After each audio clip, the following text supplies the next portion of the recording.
see. So you didn't view it as the offense doing well. You seem to view it as the defense. No, I think that's the hard part. Sometimes you kind of get pulled back and forth. But I think for me, as more as anything, is we want to pride ourselves on playing well in the red zone, whether it's offense or defense. And what I don't think I saw as much of is the competitiveness that I would want to see. And I can't say that's bad. I'm not saying, well, the offense won, so you're not happy. No, I just don't think I saw the competitive nature. When it really got down there and we got to it, that I wanted to see, especially from our defense. So it's not that one side won and one side scored. It's that I don't, hey, when that ball goes down there, it's not some special call. It's who's going to win the one-on-one battles, who's going to grind it out and grit it out. And I just didn't feel like there was that energy when the ball went down there. Did you get it from Sauce? It looked like he was trying to get you to get the ones back. Well, he wanted another shot at it, and you know what? You don't always get another shot at it. That's the thing. And sometimes we need some humbling experiences.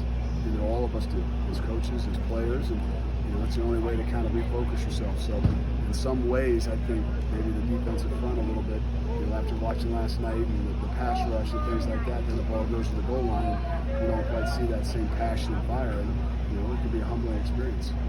Is that camp fatigue, or what would you accredit that to? It's all of it. It's all, but I'm not going to make an excuse for camp fatigue. I mean, the ball goes down. The greatest thing that these guys have always done is when the ball goes down, they compete and play. And I just didn't feel like the ball went down there on the 3-yard line and we competed and played like I would expect. Regardless if it's 120 degrees out here, if it's day 15 or camp or day 1 of camp. If it's the ball goes down and they say live it up and play it on the 3, you got to go. That day from IJ, or leave the offensive line alone for a day from IJ? No, he got tweaked up a little bit last night or yesterday, and so we just kind of got to be smart. He doesn't want to. Sometimes he's his own worst enemy. So you got to pull him back and hold him. But you love the guys when they want to be out there and you're trying to hold them back just because they think that another day or two maybe you could be a lot healthier. Just don't want something to happen when you're a little bit gimped up, and I think that's my biggest concern. Is he one of the toughest guys you've ever coached to keep off the field? Because he won't come off. He is, and sometimes it's exhausting, but nonetheless, I would much rather have it that way than one to trying to cattle prod to get going. So, and I think that's a little part of it too. The defense relies upon that maybe too much, and so for some time for us to pull him away, and take that energy and that fire away from those guys, and somebody else has got to do it. And that's where I don't think I saw from the D-line today. Is there any shift in focus week 2, I guess, technically after the scrimmage? Is there anything different you'll do this week than last week? Yeah, a little bit. I think there's some 1s-on-2 stuff that we got to start getting some looks for the offense and getting some looks for the defense on things they don't see every day. We're a specific kind of defense, so our offense doesn't see some things, and we're a specific kind of offense, so defensively we might not see some things, so you start to see a little bit more 1s-on-2s, which just gives us a chance to say, hey, what would you like us to focus on to give you looks at? So it's not that scout team or anything like that, it's just like, hey, how do we continue to grow instead of just beat each other up every day? I think that's where we are with a really high-end offense and defense that we got to work towards. Any team that loses 2 all-world safeties like you did, you would think there would be a hole there, but you got Cook and Hicks.